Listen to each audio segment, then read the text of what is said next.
Welcome to TWitWoW, the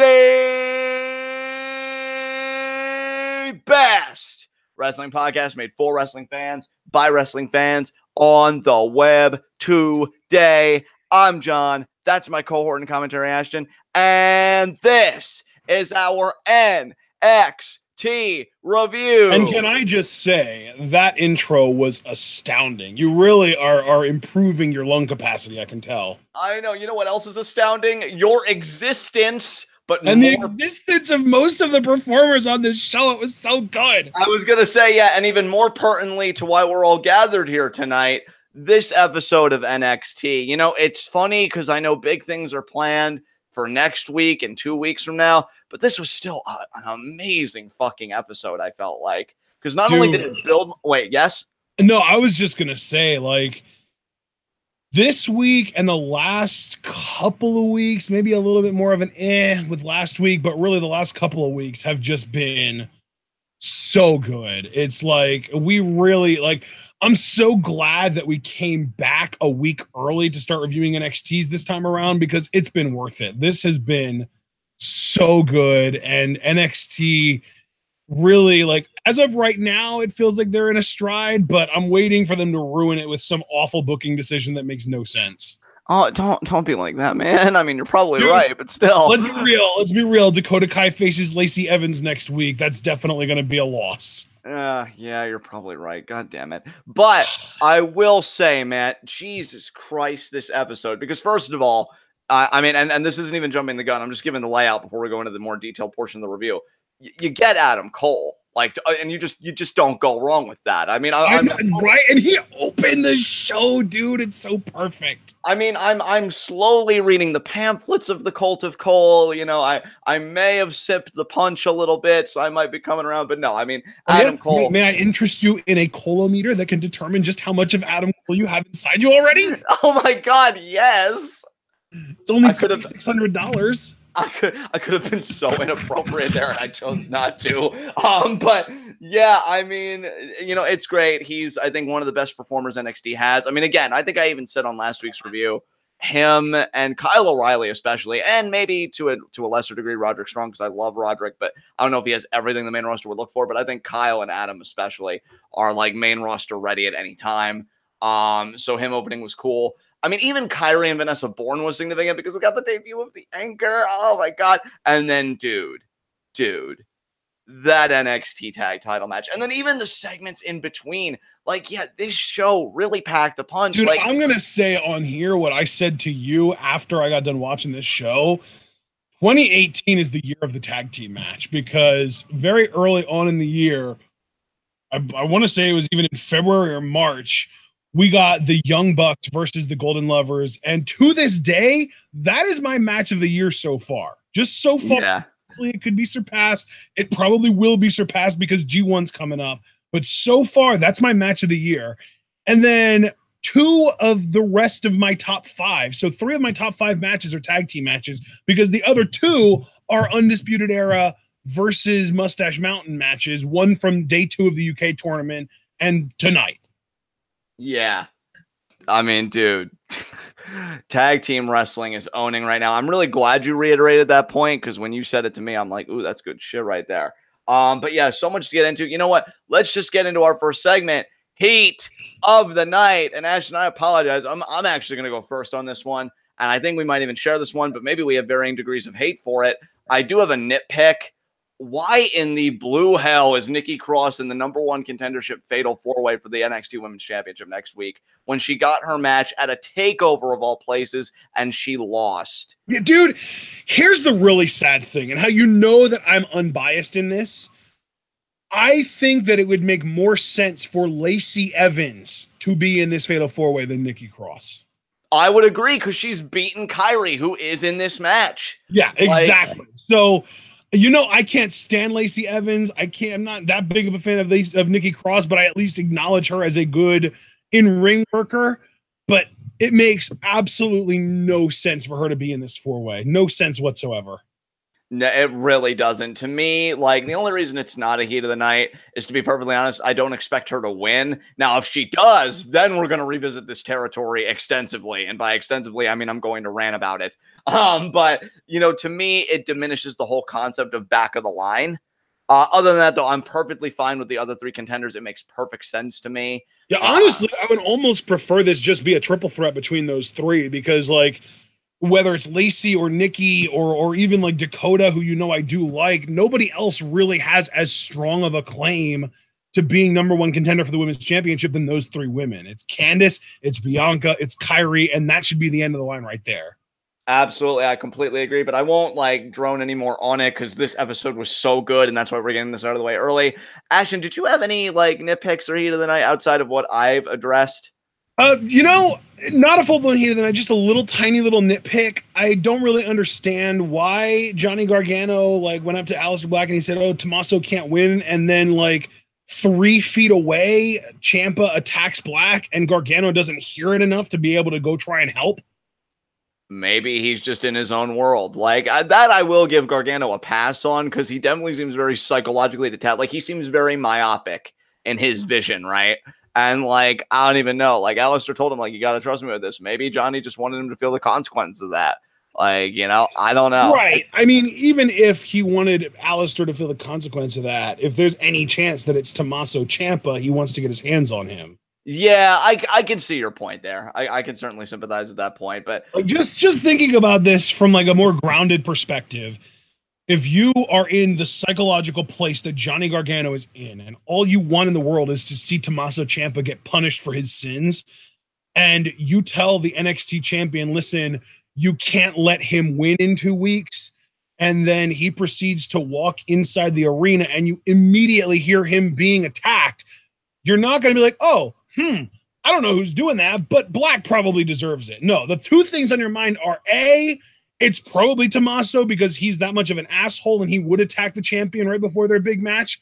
And B, I don't want Aleister Black getting beat up because I want him to win in 2 weeks because I don't want Tommaso to win. He made that perfectly clear here. Tommaso can't win. So why would you not at least go look? Yeah, that's a fair point. The only other thing that I'm sure NXT may invoke it if they visit this again, I don't know. Maybe that Johnny Gargano didn't hear it for whatever reason, but I can certainly sympathize with your criticism there. Is there anything else you want to address on the negative side? That's everything. That's everything. That's everything. Then, dude, I have never been more excited to say in recent memory. Let us get into our NXT review. And as you all know, folks, we opened up with the amazing, always astounding, always incredible Adam Cole, baby, against Danny Burch. And Ashton, I'll be honest, like all the Cole praise aside, which you can never praise Adam Cole enough. I mean, this is a fine match. You know, Danny Burch is decent in ring, but really, to me, the focus here is on Adam Cole, and not just because of like all our jokes and stuff, but he is the North American champion. He is the head, to me, of the hottest faction in wrestling right now. Bullet Club is starting to get interesting again, but I'm sorry, they still have to play catch up to Undisputed Era as far as I'm concerned. I don't know if you differ in opinion with me on that. But John, what about Worldwide Underground? I'm still waiting, man. Like they're doing amazing things with the Reptile Tribe, and I love that. Like I've had the interactions and stuff, but I'm still waiting for that to get to the next level. I like you when you gave Lacey credit. I can't be biased either. I'd like to follow your example, and being unbiased, I just think Undisputed Era has it on lock right now. They're just the best faction going. So, you know, Adam Cole to me is definitely the priority here. Good back and forth between him and Burch. Highlight on Burch's end was definitely the Tower of London he hit on Adam Cole. I thought that was very cool, you know, with Nigel being on commentary and everything. And then both, of course, coming from the British wrestling scene. But ultimately, it was Adam Cole's match to win. He ultimately does when he super kicks, you know, Burch in the face, and then he hits him with the last shot, that Shining Wizard to the back of the head, which, you know, I really do love that move because it's so simple, and yet you could understand why it's so devastating. You know, yeah, dude, because like there's also like a big thing where like getting struck from the front hurts, but getting hit in the back of your head is a lot more devastating. Yeah, definitely. And I don't remember exactly what the part is, but there's a part of your brain that's like, you know how like if you feel like around your head in the back, You know how it's like you've got like a dome and then it kind of like goes down into your neck. Well, that part that like kind of shallows out and goes into your neck, that part is one of the most sensitive parts of your head. That like if you get hit there hard enough, it can legitimately do major damage. I don't know if it can kill you, but I'm pretty sure it can do permanent damage. Right. So like, and I love that too, because really I'm just trying to make the point that it's almost like Occam's finisher, right? It doesn't have to be this convoluted, crazy thing. It's just a simple Right. like When shining did the with authors of pain show up? but you know, I just love that its devastation really lies in its simplicity. So Adam Cole gets the win. Do you have anything you want to say about this match? You mean other than that it was dominant by Adam Cole because Adam Cole is the best, Adam Cole number one? I mean, you know, I mean, clearly, I really, the big question here is just when Adam Cole's going to be awarded all the titles. And I say awarded because, I mean, honestly, isn't just having matches just a bit extraneous and just a bit excessive? Like, we know what the outcome's going to be. It seems like, You know, I got to tell you, man, I feel like you and I are finally on the same page when it comes to Adam Cole for the first. It's great, man. No, I just feel like, I mean, and again, on a serious point, all jokes aside, he's a future WWE champion. Like, we all see that, right? Like, this guy doesn't win that title. WWE's doing it wrong, not Adam Cole. And I can say that with confidence. Like, this is a guy that's honed his gimmick and honed his craft for years in ROH, New Japan. Hell, I fucking saw him in Force One when he was still like starting out, more or less, which looking back might have been the greatest thing I've experienced as a wrestling fan, just seeing what he's blossomed into. He just has it, man. Like, I honestly, in a very different way, mind you, but I would put him in that McIntyre territory where it's like, you can build a brand around this dude and nobody feasibly should question it. Like, it should just happen, you know? And it's really just a question of when, not if, for me. And really, we talk about that, but I've got to, you know, not put the cart before the horse. He is still North American champion, and no prospective contenders have really stepped forth. Now, you know, my theory is Ricochet. Do you still agree with me on that, by the way, or have you kind of changed your mind, thought it might be somebody else? No, I definitely think Ricochet versus Adam Cole is happening at TakeOver Brooklyn 4 for the yeah. And to be perfectly honest, now this isn't like an official prediction. You know, you guys always have to wait for that. But just on a subjective level, I almost want Ricochet to win, if for no other reason, because like I want Adam Cole to start dominating the world as soon as possible. But I would prefer him to do it with his whole faction, obviously. So he may have to like, you know, wait for all that to come together at the right time. Regardless, is there anything else you want to say besides praising Adam Cole? I think I'm gonna keep it because really I don't really know what else there is to say. I mean, Adam Cole, you know, we can go on and on about how perfect he is, but we should probably move on. All right. What came after this? And I'll let you lead the discussion on this since I talked significantly about this opener here. Yeah, so I'm next. Candice LeRae was walking through the parking lot, and of course, there's always some like paparazzi fuck in their faces trying to get answers for dumb questions that don't need to be asked. But doesn't really matter here because Candice sees Shayna Baszler and confronts her about what she said last week. And Shayna's just like, oh, yeah, that's cute. Why don't you go back to being the cute little sidekick? And Candice slaps the taste out of her mouth. And then we get a pull-apart brawl. And the only other note I really have about this is that it's pretty cool to see Serena Deeb being involved in one of these pull-apart brawls and having to come in here and show up and, you know, restrain Shayna Baszler. Dude, I legit didn't even know that was her. That's amazing. Yeah. Like, wow. Okay, I feel like an idiot now, but thank you for pointing that out. You know, just a side note, because I know this really doesn't have anything to do with anything, I guess, but I think I'm starting to love Candice and Johnny's relationship because it's like, yeah, my husband's going into a psychotic descent, but that NXT Women's Championship, though, like, she really, and I'm being unironic about this. She knows. Well, no, because you've also got to remember that she like almost like, I mean, I guess she did encourage him right before the match, but she kind of distanced him a little bit. Yeah, like, no, I am being unironic. Like, there was that moment of just like, I'm done with this. Right. No, I'm being totally serious when I say, like, I'm glad she knows her priorities. And it's like, look, I can't control how Johnny feels. Hell, on some level, even Tommaso can't control how Johnny, like, how he responds to shit is on him. Yeah. And like, I'm going to go, and I chose to respond to Shayna Baszler's shit by slapping the taste out of her mouth. So I like that. I really do. I like that these they can acknowledge that it's a marriage, but they're not so inextricably linked. Like, say, and I'll be honest, now they were inextricably linked in an amazing way that made quality television, like Triple H and Stephanie when they were the, you know, on-screen couple. These guys are really permitted to do their own thing, and that doesn't diminish the idea that they are married, you know, and I really appreciate that. I think that's a breath of fresh air. As far as the pull apart brawl itself, outside of the fact that Serena Deeb was one of the people doing the pulling apart, which is awesome. I hope she's a part of Mae Young Classic too. I loved her in the first one. It's great. You know, this is the comeuppance of Shayna shooting her mouth off, and, you know, these contenders have heard her and they're taking a stand against it, which lends hype to the Fatal 4-Way next week, because we know, like, all these women have a vested stake for different reasons, except for Nikki, because she already lost and she needs to accept that. Yeah, great stuff, man. I really enjoyed this. Yeah. Candace is finally getting to show some of that fire that we've known her for her, like, PWG days and stuff. Yeah, man, for sure. I've got really nothing else to say about this. If you want to move on to the next thing that we got here. Well, we find out that we're going to be getting Aleister Black live tonight, and up next is going to be Kairi Sane versus Vanessa Bourne. But before we get to that, we do get a Kathy Kelly interview with Dakota Kai, who basically just says that she's well aware of what Shayna said last week, but she's going to see her very soon because she's working her way back up to the NXT Women's Championship. But then she is interrupted by one Lacey Evans, who tells Dakota that, oh, if you ever got your dirty hands on that title, all you do is drag it down, and talking about how it needs a lady with some class to bring it up. And Dakota basically just says, okay, well, I'm going to kick your face off next week. And yeah, we have a match next week, Dakota versus Lacey, and I'm 100% expecting Lacey to win and piss me off. First of all, 9 out of 10 on the impression. Very nice. Very nice. That's honestly more than I probably deserve, considering how little effort I put into it.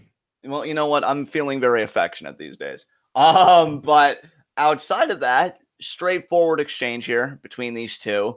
I do like, and see, here's the thing. Again, trying to be unbiased. You know that I'm kind of meh on Lacey too, but I do appreciate that NXT, like, they do still see her as a project and a prospect. And they're trying to build two women at once, because you could tell Dakota has almost like the Bayley-esque story. You know, like, I'm clawing from the bottom, whatever. It's not going to be easy. I'm going to have stones thrown in my direction, et cetera, while also trying to create a heel that may be able to generate even a modicum of heat in Lacey Evans. You know, I don't know. Like, I don't even want to give up on Lacey entirely. That's the thing. Like, I do see something there. If you pressed me to articulate, I don't even know if I could. I just don't know if it's the gimmick. Articulate it, John. Articulate it, damn it. God damn it. I'm pressing you. I knew I walked right into that one. I don't know if it's the gimmick, or maybe it is just the person and I'm too blind to see it, which is possible. But I feel like she's got something, but still not something at the same time. Like, it's incomplete. Or maybe the volume just isn't turned up enough. Like, you say all the right things and you have the presentation, but, like, I don't know. I don't know how you go deeper with it, because I feel like, right, this gimmick and what I like about it is, to me, it's completely antithetical to the climate that we're in with women, right? Because she's like that 1950s to me, maybe even like in a way a pinup strong type woman, but still, it's like a very different. Yeah, I was even going to say like 30s, 20s, 30s. Yeah, 20s, 30s kind of thing. Yeah, you're more right on that than I was with 50s. But like, it was a different brand of, you know, quote unquote feminism that Lacey represents compared to what it is in a modern context. And like, I would like for her to buck up against that. Like, oh, these women have forgotten what it means to be women.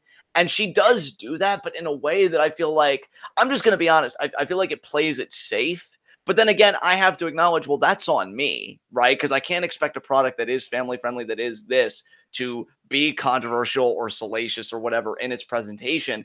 I just wonder if there's more we can mine from this. Because, like, again, presentation's there. I'll even say to a degree that I do like her delivery. She's so austere and pompous and like, well, my word, I never, you know, kind of thing. But like, I'm just waiting for that extra mile. You get what I'm saying here? Like, I just, yeah, like, I don't know, man. I'm trying to be fair. I'm really honestly trying to be fair, because I do think there's something there. Maybe chat. You know, I don't know if I have the whole answer, but I do think a part of it is that, like, first of all, she does feel very disingenuous on the mic. But second of all, even if that could work for her as far as like getting her heat and making us hate her, I don't want to see her lose because I don't want to see her matches because I'm not a fan of her in the ring. Right, right. I think that's a part of it. I don't think that's everything. I think there's probably more to it than just that. But I really like my biggest problem with Lacey Evans is just that she is just not impressive in the ring to me. Yeah, she isn't. And you know what the crazy thing is? Like people that complain about Alexa, rightfully so. I would even say our diehard TWitWoW fan Mark Schoeneman did a great analysis on Alexa Bliss recently that I read. And Carmella, who I actually really like. You know, Lacey's going to be the next iteration of that if she gets called. Actually, when she gets called up, I won't even say if. I do think she'll be called up, and I do think she'll be a main roster women's champion. I'm just going to let everybody know that right now. I feel like that's inevitable, personally. Maybe I'm wrong. Dana Brooke, shockingly, still hasn't been women's champion. So, maybe it'll be more a case of that than fucking Alexa and Carmella. But, I don't know. I'm not really impressed by her in the ring either. I do think the character, again, there's a kernel of something there that maybe if it was a different product and a different climate, you could do more with it. But I just feel like they're not tapping into the full potential of a gimmick like this, personally. So, yeah, she's going to face Dakota Kai. Honestly, if Lacey wins, yeah, it'll piss you off. But hopefully the presentation is in a way that does feed the greater Dakota narrative. Dude, that's my problem. Like, I feel like they're treating Dakota Kai like they've treated John Cena. Like, oh, it's okay if she takes a loss. Everyone knows she's a badass, but they never established her as a badass in the first place. Right. So frustrating. And maybe that's another case of presentation because you've got somebody, and I'm not saying this mockingly, that's like, oh, team kick, and I'll kick the class off your face. Like, people who kick, when I think kick, right, I think of like Kenta, for instance. That like really vicious with the strikes. Dakota should be that like on a female level to me. Like just this vicious striker that you try fucking with her, she'll do like a roundhouse kick, and you're just like seeing stars for the next 2 days. Yeah, and like I don't think she's ever been quite on the level of like a Kenta, but she was definitely more of that on the indies, and even in her match against Rhea Ripley in the Mae Young Classic, I feel like she was more of that. You know what I mean? Right. I mean, that was a crude parallel, to be fair, but I'm just saying, like, in terms of the legitimacy and the intensity. No, but I get you, though. Like, she's captain of Team Kick, and she does, I also want to say it's a little weird to me that her finisher is no longer a kick. That kind of, I'm not really happy about that, but I mean, it's cool looking, even if it is a contrived setup move, but, we're not talking about that right now. What we're talking about is the fact that they really never went out of their way to make Dakota Kai feel legit. So if you're like a new viewer, not even a new viewer, if you're just somebody that watches WWE products, which there are a lot of people that do that, you only watch WWE products, you're only familiar with Raw, SmackDown, maybe even 205 Live and NXT and like the network stuff that they put out, your only exposure to Dakota Kai has been her 3 matches in the Mae Young Classic and then her being horrified of Shayna Baszler and getting her ass kicked by her. That's all you know of her. Yeah. In a way, it's almost like, I don't want to say it's as bad. Let me just say that right now. I'm not trying to say it's as bad, but it's almost Bayley-esque in the sense of like, oh, hey, you can't get extreme. And then she doesn't get extreme. When we know that Bayley, she's not the best in-ring worker, I would say, but I think she's better than she's often been portrayed as on the main roster.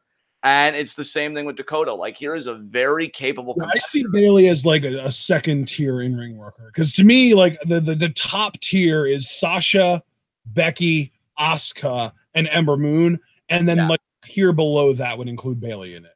Right. But like, here's Dakota, who I would say from what I've seen is like a tier 1 in-ring kind of competitor. No, I would put her around the same in-ring tier as Bayley right now. All right, well, that only strengthens the comparison, really, at the end of the day. She does have a likability to me that Bayley also possessed, albeit in maybe in a different way. But, like, oh, hey, you're afraid of Shayna Baszler. Oh, hey, well, now you get the chance to, like, overcome that fear. And maybe she does for, like, a few moments, but, like, it's nothing. Well, that's okay, though, because now you're going to start your, like, road to redemption. But now Lacey Evans is coming up to you, and she'll probably knock you down before you even get a chance to start. Because let's be honest, her first brick was Santana Garrett, who isn't even like a regular on NXT. And I love Santana. Again, that's not a diss to her. Like, oh, I mean, if that's the thing though, is like if Dakota can beat Santana and loses to literally everyone else, what does that say about Santana, right? Exactly. Worst booking ever. But yeah. I love that though that like NXT gets everything so right and they're doing their women's division so dirty.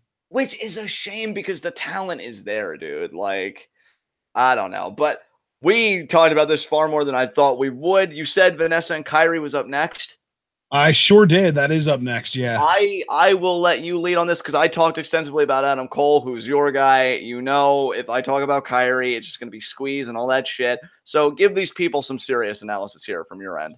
All right. All right. So I'm just going to read my notes because I do have 5 lines worth of notes. So if I just read them verbatim, it'll get that out of the way. And then we can get into like more of a kind of free form discussion.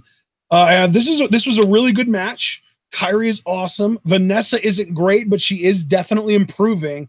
And I also have to note that Vanessa's theme is amazing, dude. If you listen to her theme song, it's so good. So yeah. Kyrie's selling and Babyface Fire are amazing. Vanessa is hilarious with her cheer for me thing that she does. When Vanessa cut Kyrie off from doing a top rope move, there was a fan that shouted, "Boo! You ruined it!" And it made me laugh so hard. Kyrie did end up winning with the anchor, which was a cross-legged bridging full Boston Crab. And then she posed adorable after winning and then cut a post-match promo calling Shayna Baszler out saying, "I know you're strong, but I beat you before and I'm going to do it again." And she even gets an again chant going with the crowd. And then she says, "I'm coming for the treasure, the NXT Women's Championship. Ahoy." The world doesn't deserve her. Dude, I don't understand how she can even exist. She is too adorable for existence. I swear to God, dude. If anybody or anything ever fucks up that adorableness, I will end them. Yeah, she's incredible. I awed 3 times during this. Like, really? Yeah, I was like, oh God, like just like that, but like more organically and more drawn out. It like she just has that line to me, man. Part of me hates it because I'm like, oh God, I've never like gone to pieces over a wrestler like this before. Because like with Johnny Mundo, right? It's like that frenetic energy, like, oh God, you know, he's here. With Kyrie, just like, oh my God, everything is right with the world for the next like 5 to maybe 20 minutes if we're lucky. You know, it's just, she's great. I will say, dialing it back a bit on Kyrie and focusing more on Vanessa, I'm glad you pointed out that she's improving because I agree. I too, dude, I chuckled when she was on the top row. Cheer for me! Like, I don't know why, man. It works. It hasn't been played out yet. I like the suplex she did. Good form on that. Great sell from Kyrie. Oh, speaking of Kyrie too, I love the lockup at the beginning when like she goes for like the strike and Vanessa covers up and she bobs Vanessa on the nose. Like, what? Who even are you? It's just so good. Love. I got to put over commentary here because I feel like it's been a while since I've put over commentary in one of these.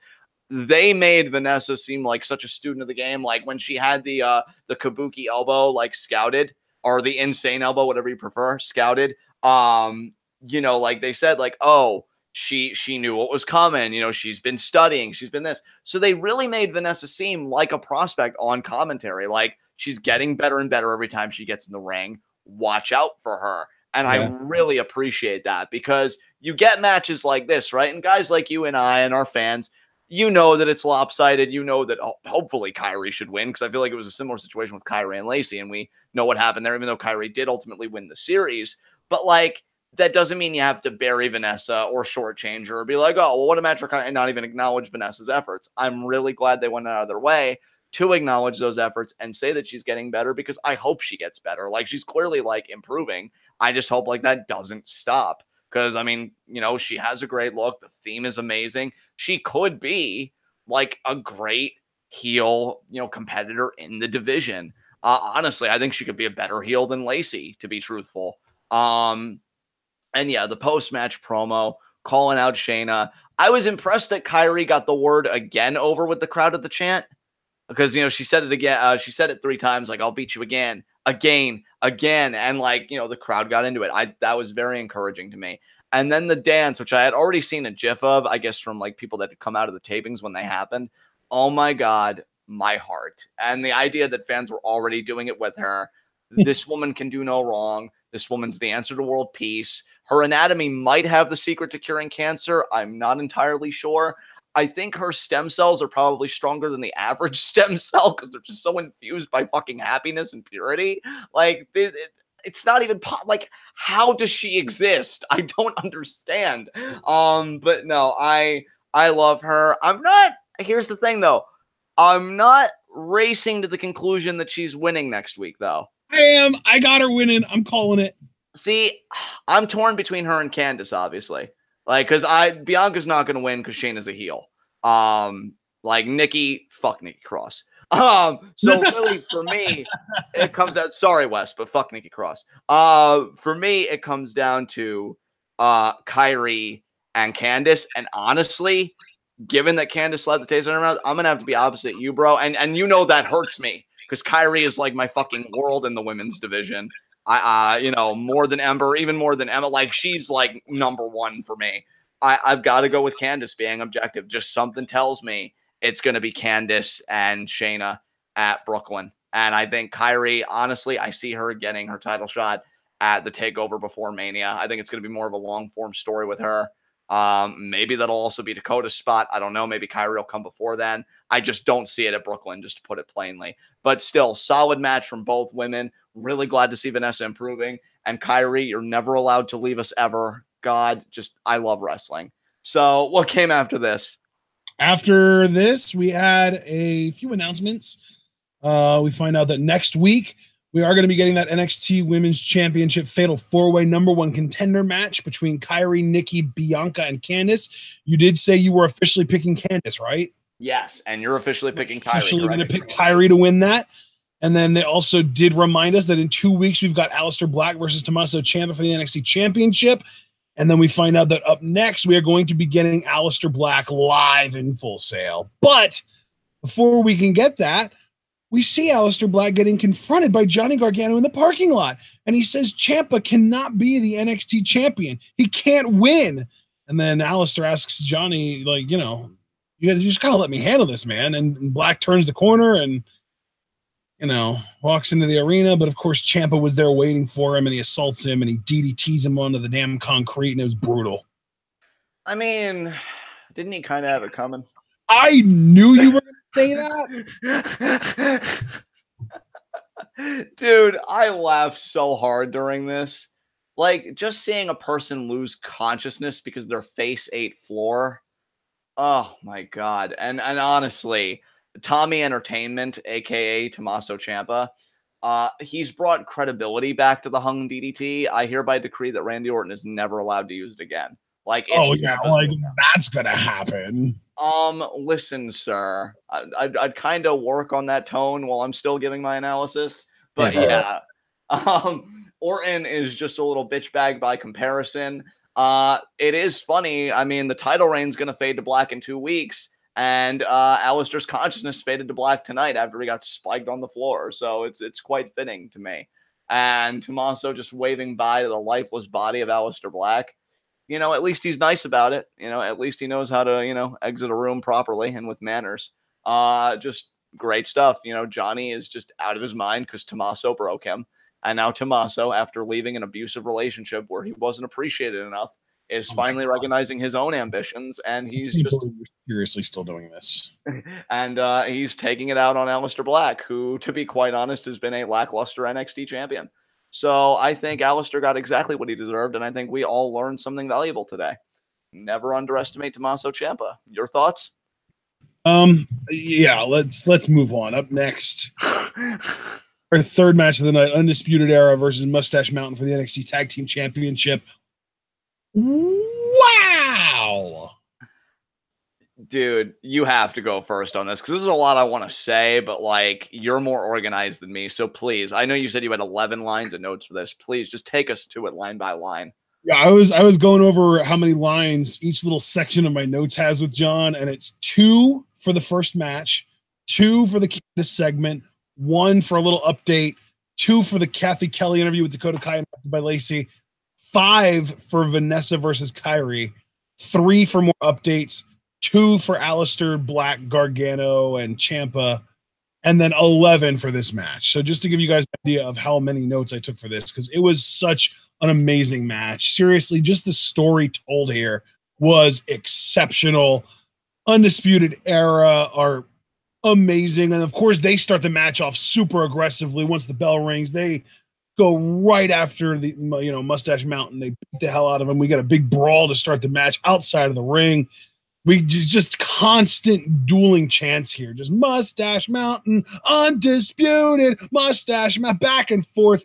I believe Alex Foster said in the Discord that it went on for 6 combined minutes over the course of this match, which is unbelievable considering the match itself was like 18 minutes. So the chants went on for a third of the match. That's unbelievable for a crowd to have that kind of endurance. And Mauro Ranallo called an amazing match. I want to give major props to Mauro. He was incredible here. Kyle O'Reilly and Roderick Strong beat the absolute shit out of Trent Seven's left knee, which was already in a brace coming into this match. And they just did a great job of playing defense, preventing him from being able to make the tag to Bate. We got one of those awesome moments where there's no one in the ring. It looks like he's finally going to get the tag, and then O'Reilly comes around and pulls Bate off the apron. That was an amazing moment. Once Seven finally does manage to tag in Bate, he goes absolutely insane, destroys both members of the Undisputed Era, including an awesome airplane spin, big swing combination. That was great. He does super well, but eventually we kind of get this moment where Trent Seven's being checked on by a trainer for his knee, and Bates looking at him like he wants to tag out, but he sees this and he turns around and he doesn't tag out. So he's just like, no, I'm going to give him more time to recover. Eventually, though, he does end up needing to tag out to Seven. And Seven actually did surprisingly well for a man with effectively one good leg. He was doing these strikes to both members of the Undisputed Era. He threw a suplex, but eventually they did get the upper hand. And when Roderick locked him into this amazing condo, well, the thing is, like, it was meant to be a condo clutch. Like, it was seriously going for a condo clutch. But Trent Seven held onto his leg. So Roderick, being the sadistic son of a bitch that he is, went down to one knee, which applied that much more pressure to the lower back, to the neck, and, of course, to the knees. And obviously now at this point, Seven just writhing in pain, screaming in pain. And Tyler Bate comes in for the save. And as Bate is getting pushed back to his corner by the referee, I don't know if you picked up on this, John, but referee Drake Wirtz shows him the number 1, almost as if to say, that's the only save you're allowed to get, because there is a 1 save per match rule. Usually, though, it applies to pinfall, getting breakups of pinfalls. But in this case, I guess it applies to breaking up a submission as well, because the referee straight up told Bate, like, that's the only one. You get 1. And then we did get a tag to O'Reilly, and O'Reilly was just really stubborn about locking in his heel hook on Trent Seven.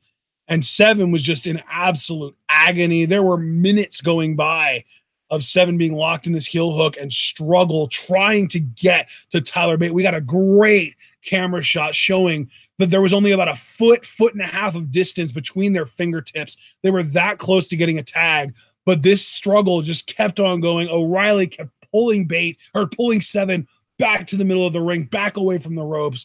And it got to the point that it was so vicious, so brutal, that Tyler Bate ended up throwing in the towel, surrendering the NXT tag titles to effectively save his partner's knee, possibly career, possibly leg. I don't know. I think I've literally heard of guys having knees that were damaged so bad that they literally had to get their leg amputated. Just a couple of years ago, Teddy Bridgewater absolutely destroyed his knee, blew it up, tore his ACL, MCL, PCL, and there were legitimate rumors that he might have had to get his knee amputated, get his leg amputated if they didn't get him medical attention sooner than they did.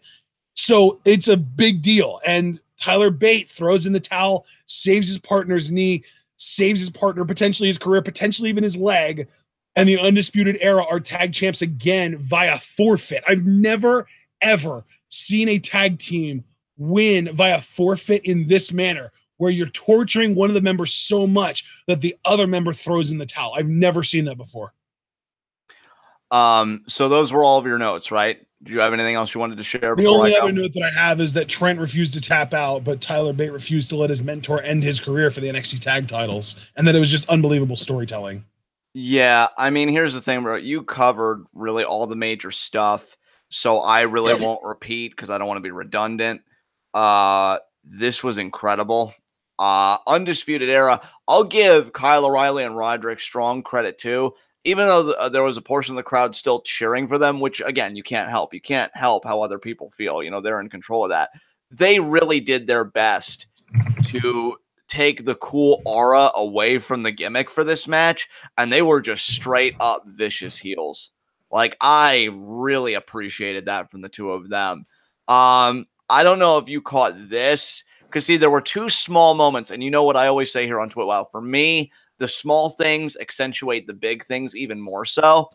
The one tag that Trent Seven got back into the match after the shin breaker on the steps and the legs being worked over, Tyler Bate didn't even mean to tag him. It was a strike, I want to say, from O'Reilly or Strong that sent him into Seven, and either Seven stole the tag or they had contact that the referee counted. And when Seven got in the ring, Tyler Bate was laying on the floor, and you could see him reach his arm out as if to say, I didn't want to do it, come back. Like, I really love that. That was so good. Obviously, you said about Trent Seven, you know, he had like a great, you know, baby, I won't even say comeback, but a great babyface story of like trying to fight through the injury. You know, it was so well done. And I mean, Kyle O'Reilly's submission acumen was put on perfect display here with this narrative, because I have often said what I love about technical wrestling, and this really epitomized it here. What I love about technical and submission wrestling is when it's done right and you've got a performer that's just so adept at it, as O'Reilly is. Like, a heel hook can be just as devastating as a flaming table. A knee bar can be just as excruciating as a back making contact with thumbtacks. And Kyle proved that here, because the moves that he had Trent Seven in towards the end of the match, and I got to give credit to Trent Seven here, even though I've always been kind of met on him compared to Tyler Bate. You know, like, it was. Wait. Did you just call him Tyler Bate? I did. That is amazing. But I'll go back to those thighs in just a second, because don't you think that we were going to talk about a Mustache Mountain match and me not talk about them? But no, the submissions looked like legitimate agony, and I think that was both in large part to just Kyle's crisp and perfect execution of them. Like, eat your heart out, heart. You know, like, goddamn, Kyle O'Reilly's amazing. And Trent Seven selling. Like, I heard him scream at some points, and I'm like, Jesus Christ, he probably screams like that when he stubs his toe or when he has had legitimate injuries. You know, I bought that scream. It's like legitimate. It was crazy to me. Tyler Bates' face and his body language on the apron was second to none. He looked like he was torn to pieces. And then you already mentioned throwing in the towel. So the only 2 points I'll make, one of them, you know, going forward, the other one kind of a rewind. I loved that when the towel was thrown in, Bate immediately goes to cover himself on Seven, all the while Morrow's talking about how Trent Seven's like a father to Bate and this and that. And then the other small thing that I caught that I loved, because it tells me that this story could go 2 ways. It really just depends on what way NXT wants to go with it. When Bate is cradling Seven in his arms, who in turn has got a towel draped over his head and is beyond frustrated, he mouthed over and over again to Bate, why'd you do it? Why'd you do it? And like, I love that Trent Seven was so myopic because he loved being a champion. He loved being a champion with Tyler Bate. Like, he didn't even take time to appreciate the gravity of the shit that he was in. And Bate having a clearer perspective, not being in pain, you know, maybe not even a clearer perspective, but a different perspective, because he was clouded by, you know, a different kind of emotion. Just like, no, you were more important, you know, and like the commentators obviously sticking up for Bate and stuff like that. But like, I just found it very interesting that even if Seven on some level recognized that what Bate did was the right thing, like, he doesn't care because he just lost the tag titles. So I thought that was great. And just as a bit of a rewind point, bit of an aside, the double team offense from both teams is a lot of fun. But again, Tyler Bate, as I've taken to calling him now, doing an airplane spin and a giant swing simultaneously. What the fuck is this dude? Like, just insane. Like, I love Cesaro. I think Cesaro has got like an underappreciated charisma. Obviously, he's got like horse-like strength and he's a freak.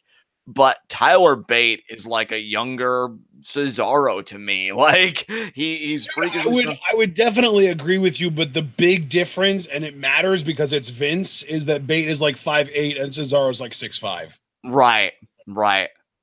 And yeah, damn, that's fucking crazy to me.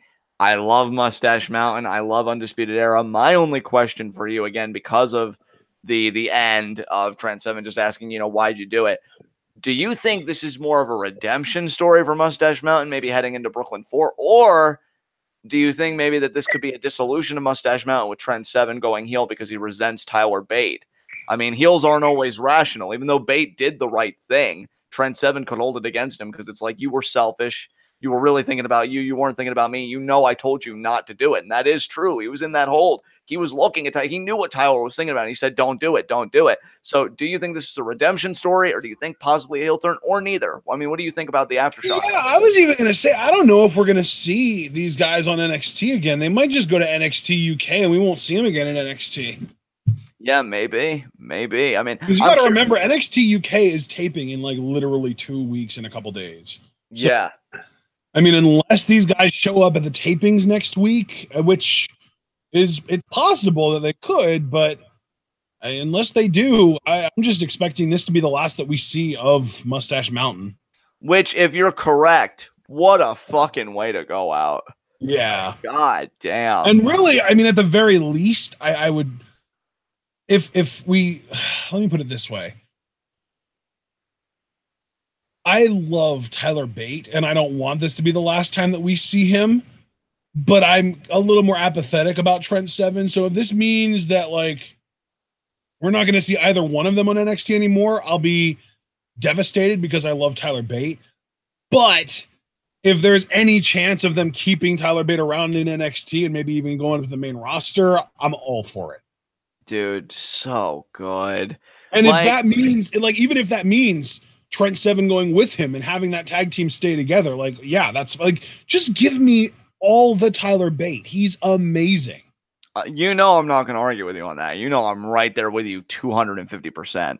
Yeah. Like, Jesus Christ, this dude. Tyler Bate could legitimately be the next AJ Styles, and I'm not exaggerating. I mean, he's young enough, right? And he's already so talented at his age. Yeah. Like, Jesus Christ.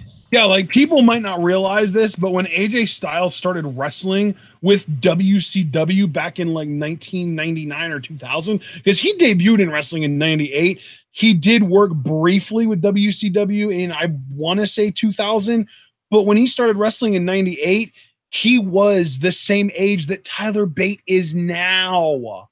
Yeah, damn. When he debuted, his first match happened at the age Bate is now. Yeah. Nothing. Absolutely nothing. God, what do you mean? What do you mean by that? No, just no, I'm reacting actually to Paul William Gregor's comment. He said, there's nothing stopping you from watching the UK show. And the more I'm just thinking about you talking about Tyler Bate, I'm like, yeah, nothing. Because, like, I can't stop watching Tyler Bate. If it's on the NXT or if it's on the WWE network, then damn sure we're going to be reviewing that every week too. Yeah, definitely. We're going to have to add that to the itinerary. Like, I don't even care. Like, Tyler Bate is just incredible. And WWE wouldn't run, because, like, if NXT UK gets its own takeovers, they wouldn't run 2 takeovers on the same Saturday night. No, certainly not. Or at the very least, they wouldn't run 2 takeovers at the same time on the same Saturday night. Like, if they wanted to do 2 takeovers in the same night, they would do the normal takeover, or I shouldn't even say normal. They would do the US takeover at its usual time, and they would do the UK takeover at 8 o'clock UK time. So it would be at like 1 o'clock in the morning here in the US. Right. Oh, man. Are you there, John? Yeah, no, I'm here. No, I agreed with you. You must have cut out there because I didn't hear you. Yeah, I think the world of Tyler Bate. I hope NXT UK succeeds. I think he's so young. Like it frustrates me because we've got like so many brands and like I don't know. I just really want the world for him, and he's young enough where you could see a lot of internal changes within the company. You know, like he could be like 26, and it could be like, oh hey, you know, cruiserweights can go on the main roster now, and NXT UK guys, you know, you can pursue this stuff. You know, I want that for him. I really do. Like I think this guy could be a big player. Trent Seven, I mean, this was his best work to me. He sold the shit out of all the offense, was vital in telling this amazing story. I can't downplay his role. Amazing tag team match. I think this is better than the tag match at Royal Albert Hall easily because this had far more emotion to it to me. And Undisputed Era, two-time tag team champions. You know, what's there really to complain about? They're back on top of the world. They're still the faction from in my eyes to beat in professional wrestling. And Mustache Mountain, if there is their last time on American NXT or NXT US, if you prefer, I mean, what a freaking swan song. Like, what a way to go out. So, yeah, phenomenal main event. You called it a swan song, and meanwhile, it swelled up your swan son. Damn. But yeah, that's really all I have to say about the main event. It was a masterpiece. I mean, matches like this are why, you know, because like you, I don't like when people call wrestling a sport. I think pro wrestling is a type of theater, and theater in turn is a type of art. Ergo, pro wrestling is art. And to me, this tag match just really was indicative of that fact. This was art. Yes, for sure. Great stuff.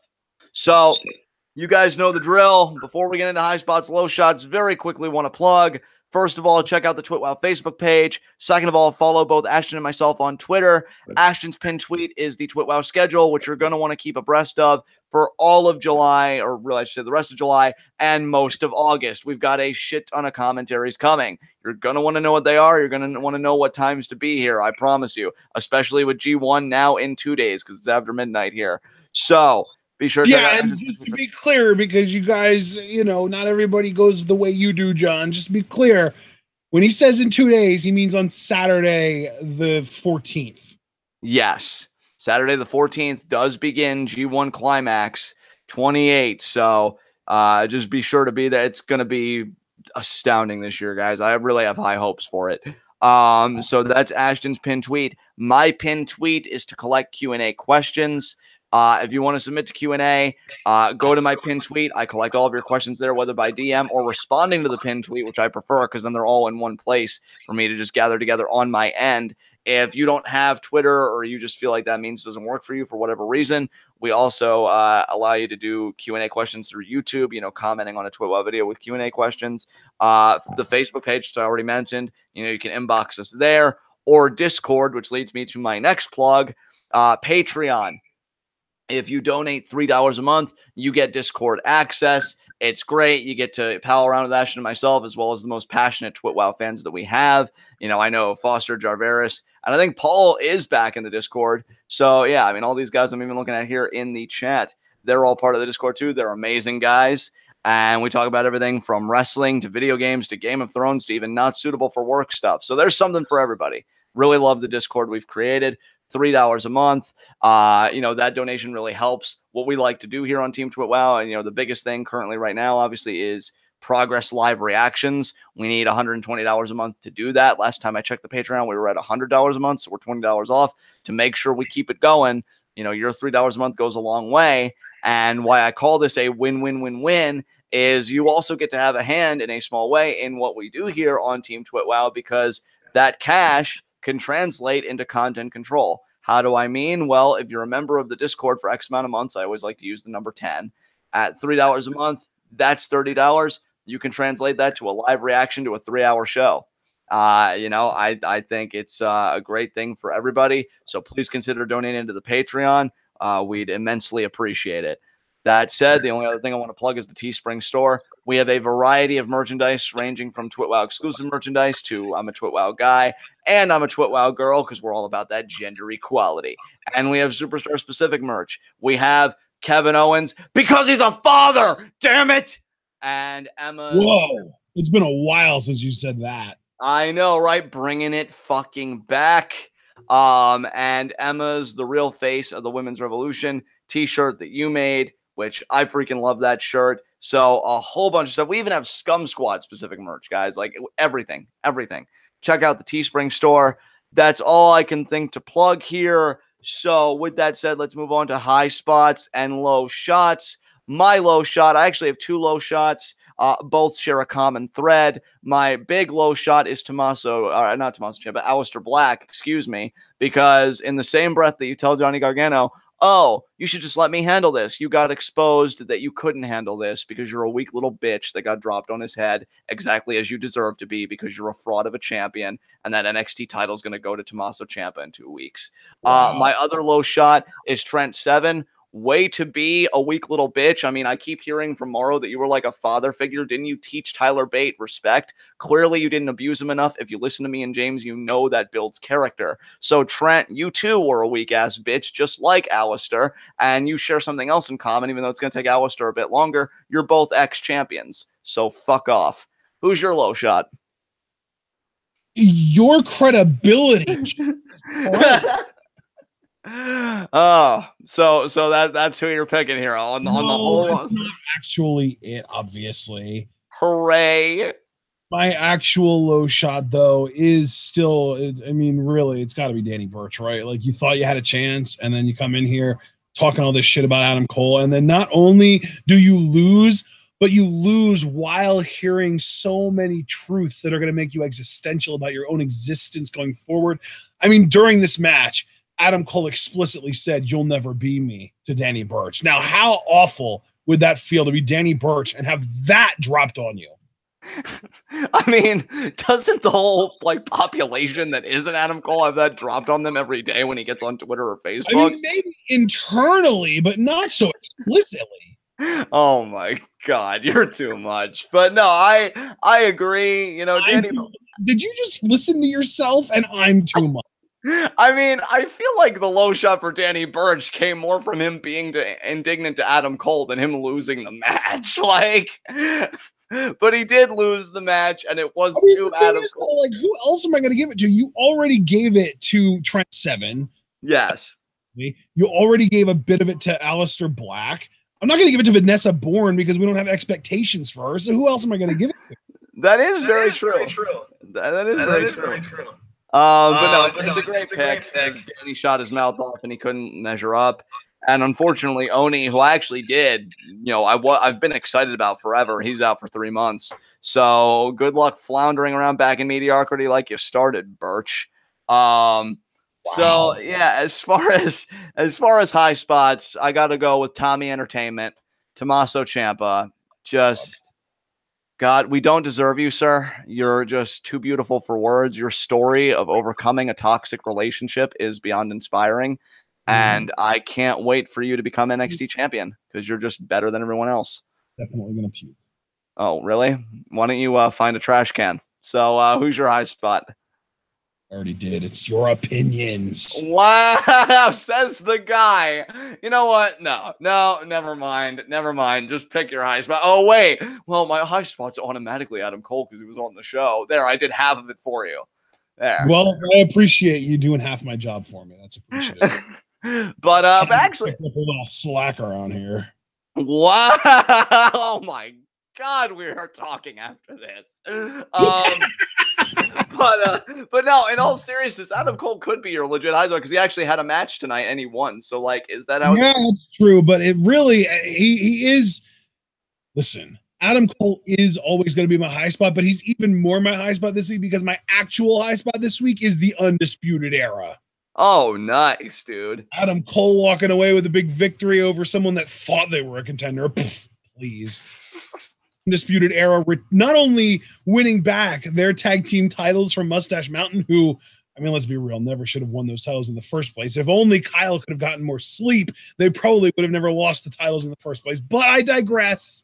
Undisputed Era getting their tag team titles back that were wrongfully lost in the first place, rightfully theirs, and doing it via forfeit. You literally beat them into so much submission that they had to sacrifice the titles to save one of their careers. Yeah. Oh my God. What a night for Undisputed Era when you put it that way. Jesus. That's why we call them undisputed, brother. Damn. Oh man. What was I going to say here? I think I might have just blown your mind a little bit. No, I mean, no, you logicked your ass off, but no. Do you have any additional comments about NXT? Because this really was a superb episode tonight. I just didn't know if you had sure anything. Don't. All right, I sure don't either. With that said, guys, this has been NXT. This has been TWitWoW, the best wrestling podcast made for wrestling fans by wrestling fans on the web today. I'm John. That's my coordinate commentary, Ashton. Guys, be sure to comment on this video when it's done processing. Talk to us, talk to us, talk to us. Yeah, bringing that back too.